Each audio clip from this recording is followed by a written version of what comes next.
My name's Chris, and I'm 39. My wife, Mia, is 36. We've been married for 12 years, and for most of that time I thought we were rock solid. We have a nice house in a quiet neighborhood. No kids, by choice. And I run a small construction business while Mia works part-time as a freelance graphic designer. Mia's always been the outgoing one in our relationship, the kind of person who makes friends with everyone she meets. She's charming, funny, and honestly, sometimes a little too good at getting what she wants. I used to admire that about her, but recently things started feeling off. It wasn't anything dramatic at first. She just seemed distracted. She'd leave her phone face down on the counter when we used to scroll through memes together, and she started working late more often, even though her freelance gigs never used to demand late hours. One night, I came home early from a job to surprise her with dinner. Instead of finding her at her desk, I found her on the patio with her laptop, chatting with someone on a video call. She jumped when she saw me, slamming her laptop shut so fast you'd think I'd caught her watching something she shouldn't. "Who were you talking to?" I asked, trying to keep my tone light. "Oh, just a client," she said, brushing it off. No big deal. I wanted to believe her, but something about the way she avoided my eyes didn't sit right. The next couple of weeks, things only got stranger. She started taking more frequent walks, always alone, and when I'd ask where she'd been, her answers were vague. "Just needed some air," she'd say with a tight smile. One evening, I spotted her standing at the edge of our yard, talking to Tom, our neighbor. Tom was the quiet type, kept to himself, and seemed like the last person Mia would chat with. When I asked her about it later, she laughed it off. "Tom was just being friendly. He's lonely, you know?" I figured I'd brighten his day. I nodded, but the knot in my stomach tightened. Tom wasn't the type to start conversations. Something wasn't adding up, and I couldn't shake the feeling that Mia was hiding something. The feeling that something was off with Mia wasn't going away. The late walks, the secretive phone habits, and the sudden interest in chatting with our quiet neighbor, Tom, all felt too coincidental. I didn't want to jump to conclusions, but I couldn't ignore the nagging voice in my head, so I decided to take action. One evening, after Mia had gone to bed, I searched online for private investigators. If she wasn't going to tell me what was going on, I'd find someone who could. That's when I came across Tom's private investigations. It stopped me in my tracks. Our quiet, unassuming neighbor was a private investigator? I had no idea. The website was bare bones but legitimate enough, and part of me figured that if he really was as discreet as he seemed, he might be the perfect person for the job. The next morning, I knocked on Tom's door. He looked surprised to see me but invited me in without hesitation. "What can I do for you, Chris?" he asked, his tone calm and professional. I hesitated for a moment before blurting it out. "I need your help. I think Mia might be hiding something." Tom raised an eyebrow but didn't push. "What makes you think that?" I told him everything, the late-night walks, the secretive behavior, the weird vibes whenever she talked about him. "I just need to know what's going on," I finished, my voice heavy with frustration. "Can you help me?" Tom nodded. "I'll look into it," he said. Discreetly, of course. I left his house feeling relieved. Finally, I'd have answers. The first week of the investigation felt like an eternity. Tom would occasionally send me vague updates. No major leads yet, or still gathering information. I appreciated his professionalism, but the lack of concrete news was driving me crazy. Then one evening he knocked on my door. "We need to talk," he said, his face serious. He handed me a small folder with photos and notes. In the photos, Mia was standing outside a coffee shop, talking to a man I didn't recognize. They looked close. "Who is this guy?" I asked, my chest tightening. Tom shrugged. "I haven't identified him yet, but they've met a few times this week. I'll dig deeper." I nodded, my stomach churning. "Chris," Tom said, hesitating for a moment, "are you sure you want to keep going? Sometimes these things, they don't end the way we hope." "I have to know," I said firmly. "No matter what." Tom nodded and left, leaving me alone with my thoughts and the pictures that felt like a knife in my chest. Tom's photos haunted me all night. Who was the guy Mia was meeting? Why was she hiding it from me? And why did it feel like Tom was holding something back? I couldn't shake the feeling that there was more to this than he was letting on. The next day, I decided to take matters into my own hands. Mia left for one of her client meetings in the late afternoon, and as soon as she was gone, I started searching the house. I wasn't proud of it, but I needed answers. Her laptop was password protected, no surprise there, but her tablet wasn't. As I scrolled through her recent apps, one thing caught my eye. A messaging app one didn't recognize. When I opened it, my heart sank. There were dozens of messages between Mia and someone saved as T. I'll handle it. Don't worry. Mia, you'd better. If Chris finds out, it's over. He won't. Trust me. My hands shook as I scrolled further. There were no mentions of the mystery man from the photos, but the tone was clear. Mia was hiding something big, and Tom was in on it. That evening, I decided to confront Tom. I waited until after dinner, pretending everything was normal with Mia, then slipped out of the house and walked over to his. He opened the door, looking calm as ever. "Chris," he said, his voice steady. "What's up?" "I need to talk to you," I said, stepping inside without waiting for an invitation. "And I need you to be honest with me."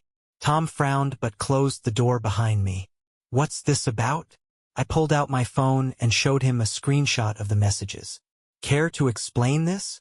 His eyes widened for a split second before his professional mask slipped back into place. "Where did you get that?"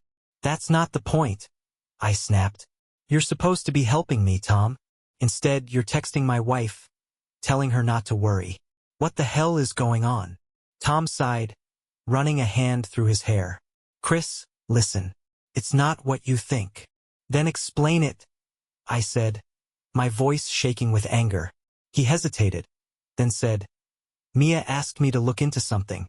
She didn't want to tell you because she thought you'd overreact." "What could possibly be so bad that she'd hire you behind my back?" I asked.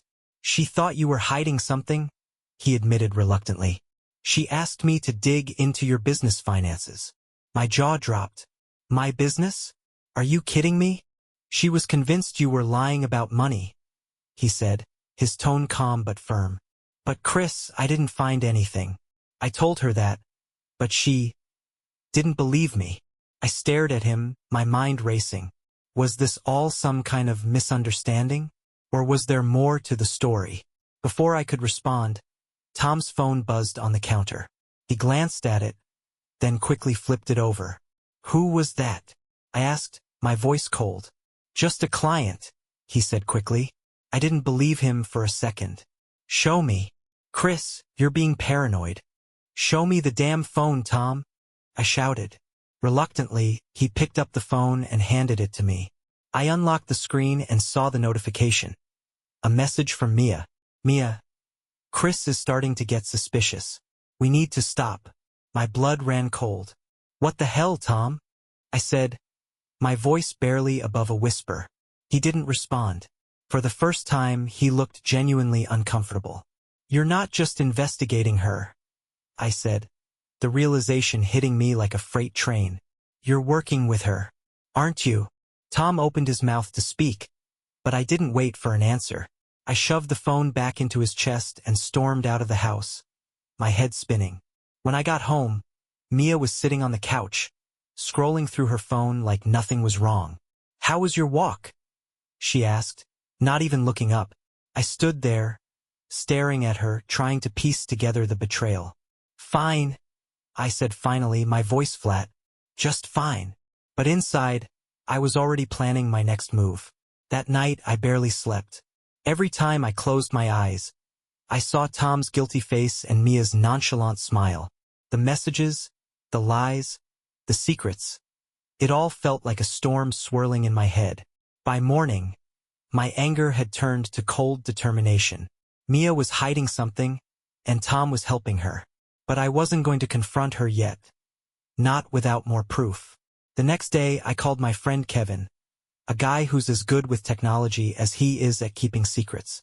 I told him what was going on, and he agreed to help me check Mia's phone remotely. "Send me a backup of her data," Kevin said. "I'll see what I can find." It wasn't easy. I had to wait until Mia was distracted, taking a long shower, to plug her phone into my laptop and create a backup. My hands shook the whole time, but I managed to finish just as she stepped out of the bathroom. "Working on something?" she asked, toweling her hair. "Just emails," I said casually, praying she wouldn't ask more questions. She didn't. That evening, Kevin called me back. "Chris," he said, his tone grim, "you were right to be suspicious. What did you find?" Most of her texts were deleted, but I managed to recover some fragments. "She and Tom have been in contact for months. Long before you hired him. They've been meeting in secret, and from the tone of the messages, it's personal." My heart sank. "Personal how?" "Let's just say it's not all business," Kevin said. "But there's more. She's been using her phone to access a shared account, one that isn't tied to your finances." I traced it back to Tom. "They've been moving money." "Moving money?" I repeated, the words barely registering. "Yeah," Kevin said. "It looks like they've been siphoning small amounts out of your accounts and funneling them into this shared one. It's not a lot at once, but it adds up." My blood ran cold. Not only had Mia lied to me about Tom, but now she was stealing from me too. The next morning, I decided to confront Tom. I waited until Mia left for another one of her meetings before walking over to his house. He opened the door, his face instantly guarded. "We need to talk," I said, pushing past him into the living room. "Chris, this isn't a good time." "You're damn right it's not a good time," I snapped. "I know about the account. I know you've been meeting Mia behind my back. And I know you've been stealing from me. So stop lying and tell me the truth." Tom sighed, running a hand through his hair. "It's not what you think." "Then explain it," I demanded. He hesitated, then said, "I started this investigation to help you, but things changed. Mia, she's different. She's not who you think she is." "What are you talking about?" I asked, my anger boiling over. "She told me she needed my help," Tom said. "She said you were controlling, that she couldn't trust you. At first, I believed her, but then I fell for her, Chris. I know it was wrong, but I didn't mean for it to happen." "Fell for her," I repeated, my voice shaking. "You're telling me you're in love with my wife?" Tom nodded, his face full of regret. "But it's not just that. She's using both of us." "What do you mean?" "She's been playing us, Chris," he said. "I thought she cared about me, but she doesn't. She's been using me to cover her tracks. And she's been using you to fund whatever she's planning." The room spun as the betrayal hit me from every angle. When I got back home, Mia was already there, lounging on the couch like she didn't have a care in the world. "Busy day?" she asked, glancing at me. I stood there, staring at her, my chest tight with anger and heartbreak. "You have no idea," I said coldly. For the first time, she looked nervous. Mia's nervous look didn't last long. She was too good at masking her emotions. She sat up straighter on the couch, tilting her head like she was trying to figure me out. "Why are you looking at me like that?" she asked, her voice cautious. I dropped my keys on the counter, letting the silence stretch. "I talked to Tom." Her face froze for a split second before she forced a laugh. "Tom? Why would you talk to him?" "Don't play dumb, Mia," I said, my voice sharper than I intended. "I know everything. I know about the account, the stolen money, the secret meetings. And I know Tom isn't just my investigator. He's your accomplice. Or at least he thought he was." Her smile faltered, and for the first time, I saw real fear in her eyes. "Chris, I don't know what you're talking about." "Cut the crap," I snapped, slamming my hand on the counter. "You've been lying to me for months. You used me, you used him, and you've been stealing from me the whole time. So why don't you stop pretending and tell me the truth for once?" She stood up, her expression hardening. "You have no idea what you're talking about," she said, crossing her arms. "Don't I?" I shot back. "I know about the account. I know you've been funneling money out of our savings. And I know you've been feeding Tom lies to make me look like the bad guy. So tell me, Mia, what's your endgame?" She hesitated, her jaw tightening. Then, as if a switch flipped, her demeanor changed completely. Fine, she said, her voice cold and sharp. You want the truth? Here it is. I was tired, Chris. Tired of your constant work. Tired of feeling like I was invisible. So when Tom came snooping around, I saw an opportunity. I made him think I needed saving, and he fell for it. But guess what? I don't need saving. I don't need you, and I don't need him. Her words hit me like a slap. So this was all just a game to you? I asked, my voice low. Call it what you want, she said, shrugging. But you're not as innocent as you think. You ignored me for years, Chris. You made me feel like I didn't matter. And now you're surprised I took control of my life. Control, I repeated, incredulous. You call lying, stealing, and manipulating control? She smirked. You never would have noticed if I hadn't let you. The sheer audacity of her words left me speechless. For the first time in our marriage, I saw Mia for who she truly was. Cold, calculating, and completely unapologetic. You're unbelievable, I said, shaking my head. You ruined everything we built. For what? Some sick sense of power. She rolled her eyes. Spare me the righteous act, Chris. You're no saint. I stared at her, trying to summon any trace of the woman I used to love. But she was gone. That night, I packed a bag and left. I'll be back for the rest of my stuff, I said as I walked out the door. She didn't stop me. I spent the night at my friend Kevin's place. The weight of everything Mia had said pressed down on me like a suffocating blanket. Her words, her manipulation, the coldness in her eyes. It all played on repeat in my mind. Kevin poured me a drink as I sat at his kitchen table, staring blankly at the wall. She actually admitted it? He asked, breaking the silence. Every last detail, I said bitterly. She played me, played Tom, and doesn't even feel sorry about it. Kevin shook his head. Man, that's messed up. What are you going to do now? I took a long sip of my drink before answering. I don't know yet, but I'm not letting her get away with this. The next day I called Tom. Despite everything, I needed his help. He picked up on the second ring, sounding hesitant. Chris, I wasn't expecting to hear from you, he said cautiously. I don't have time for pleasantries, Tom, I said flatly. Mia admitted everything.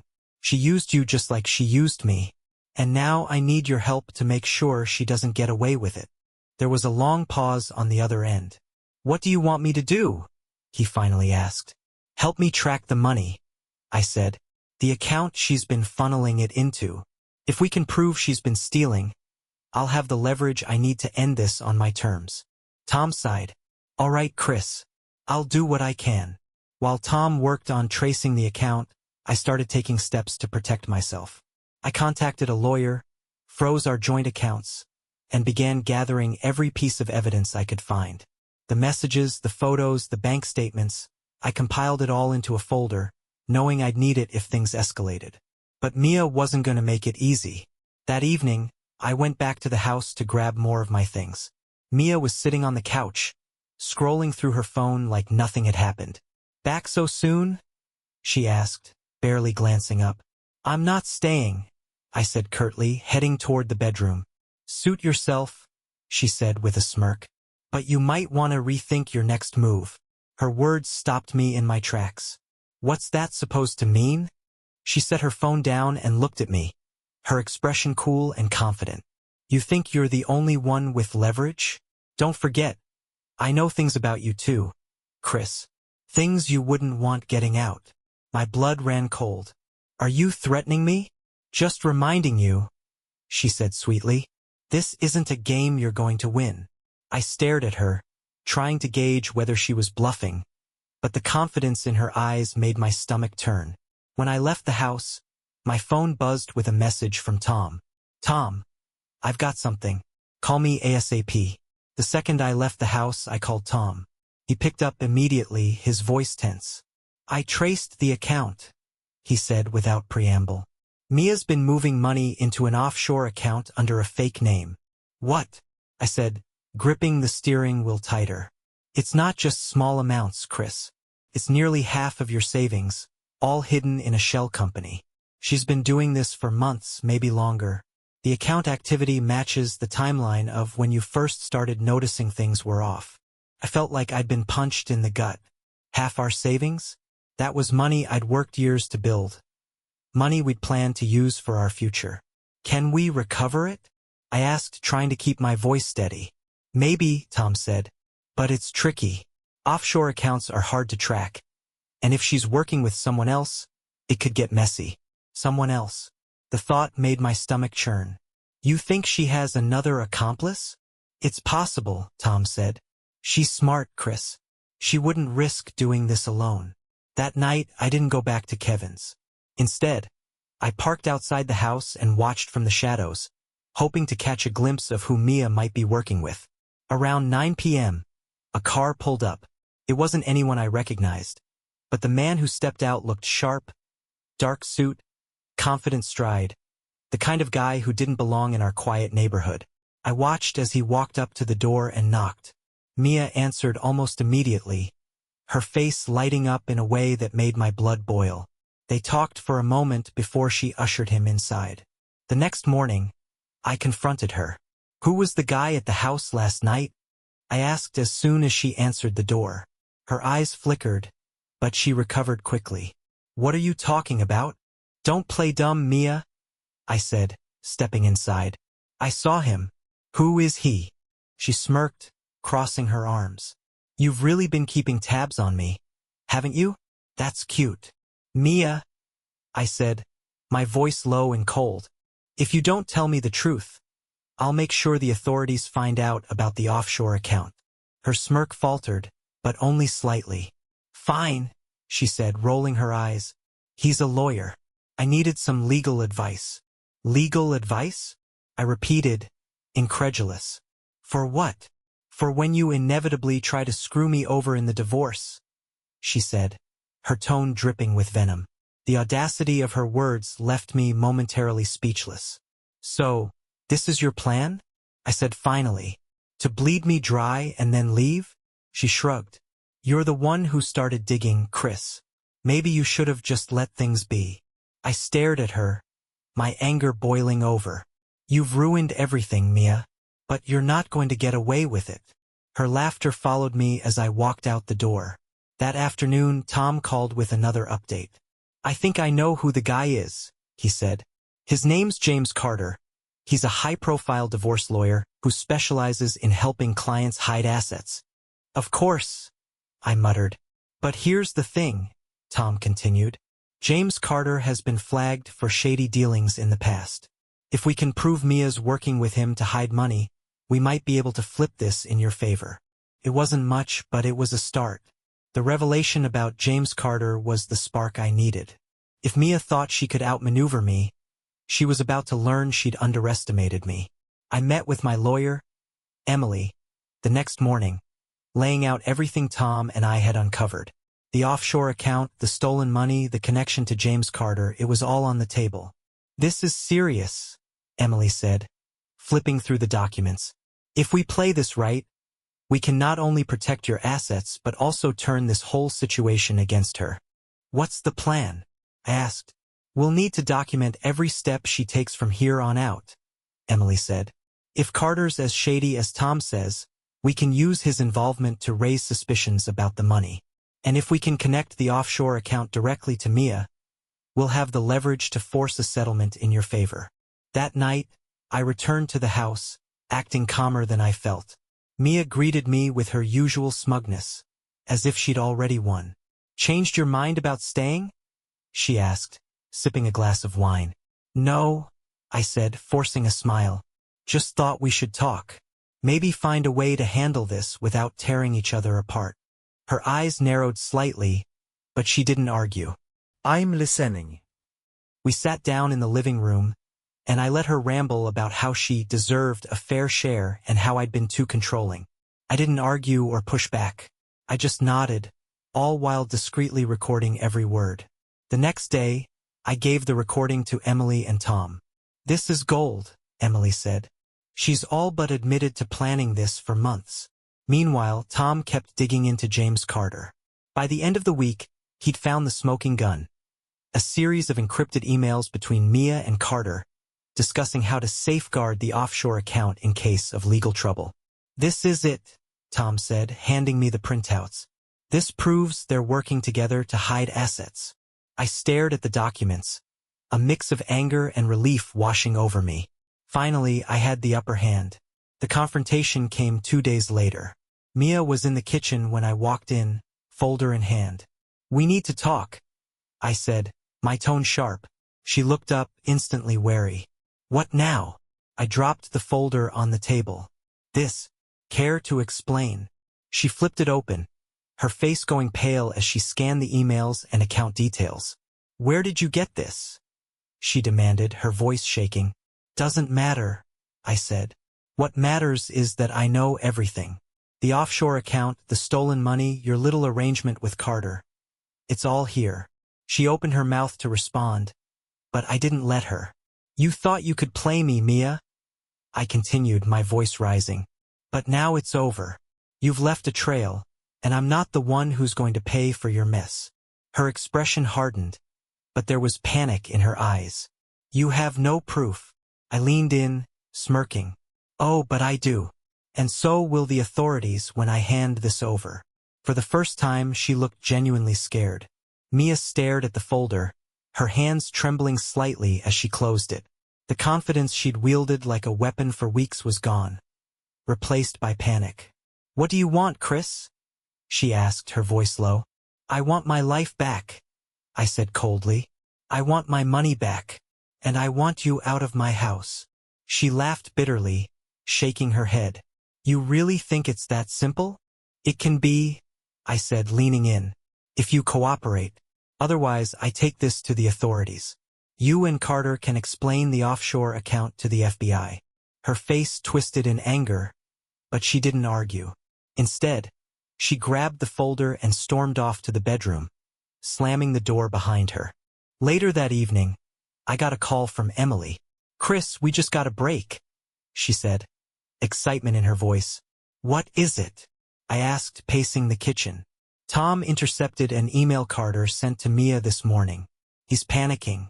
Apparently, he's caught wind that someone's investigating the account and is trying to cover his tracks." "What does that mean for us?" "It means he's vulnerable," Emily said. "If we push hard enough, he might throw Mia under the bus to save himself." It wasn't exactly satisfying, but it was a start. The next morning, I confronted Mia again. "Carter's bailing on you," I said, watching her carefully. "He knows the account is compromised, and he's trying to save his own skin." She froze, her mask slipping for just a moment. "You're bluffing," she said, but her voice lacked conviction. "Am I?" I countered, pulling out my phone and showing her the email Tom had intercepted. "He's done with you, Mia. And when the authorities come knocking, guess who he's going to point the finger at?" Her face crumbled, and for a moment, I thought she might actually break down. But instead, she straightened her shoulders and glared at me. "What do you want?" she asked again, this time with resignation. "I want a divorce," I said firmly. "I want my money back, and I want you to cooperate with my lawyer to make this as clean as possible. You do that, and I won't press charges." Her jaw clenched, but she nodded. "Fine. But you'd better stick to your word, Chris." "I will," I said, turning to leave. "But if you try anything else, I'll make sure you regret it." Mia agreed to the terms, but I knew better than to take her at her word. Her cooperation over the next few weeks was a mix of bitterness and begrudging compliance. She worked with my lawyer, Emily, to return the money she'd stolen, transferring the funds back from the offshore account piece by piece. Meanwhile, Emily coordinated with law enforcement to investigate James Carter. It didn't take long for his shady dealings to come to light. Facing potential prison time, Carter flipped, providing evidence that tied Mia directly to the money laundering scheme. The final confrontation came during mediation for the divorce. Mia sat across the table, her once defiant attitude replaced by cold detachment. "You got what you wanted," she said, her voice void of emotion. "Are you happy now?" "No," I said honestly. "You destroyed our marriage, our trust, and everything we built together. There's nothing happy about that." She looked away, biting her lip as if to stop herself from responding. The settlement was clear. Mia got none of the savings she hadn't stolen and returned. She walked away with only her personal belongings and a warning from Emily that if she tried anything else, I wouldn't hesitate to pursue charges. After the papers were signed, I walked out of the office feeling empty. I'd won, but it didn't feel like a victory. How could it, when the person I'd shared my life with had turned out to be a stranger? Over the next few months, I focused on rebuilding. I closed every account Mia had touched, fortified my finances, and started therapy to process the betrayal. Tom moved out of the neighborhood shortly after everything unraveled. I didn't care to hear from him again, and from what I could tell, he wanted to leave the mess behind as much as I did. As for Mia, I heard through mutual acquaintances that she moved in with family out of state. I didn't keep tabs on her. I was done looking back. If there's one thing I learned from all of this, it's that betrayal doesn't define you unless you let it. Trust can be shattered in an instant, but rebuilding yourself takes time, and it's worth it. So if you're reading this, and you've been through something similar, my advice is simple. Protect yourself, seek the truth, and don't settle for less than you deserve. Thank you for staying with me. This crazy journey is finally over and I'm ready for what's next. Subscribe to the channel so you don't miss any more interesting stories. And leave a comment with what you would do in this situation. See you in the next videos.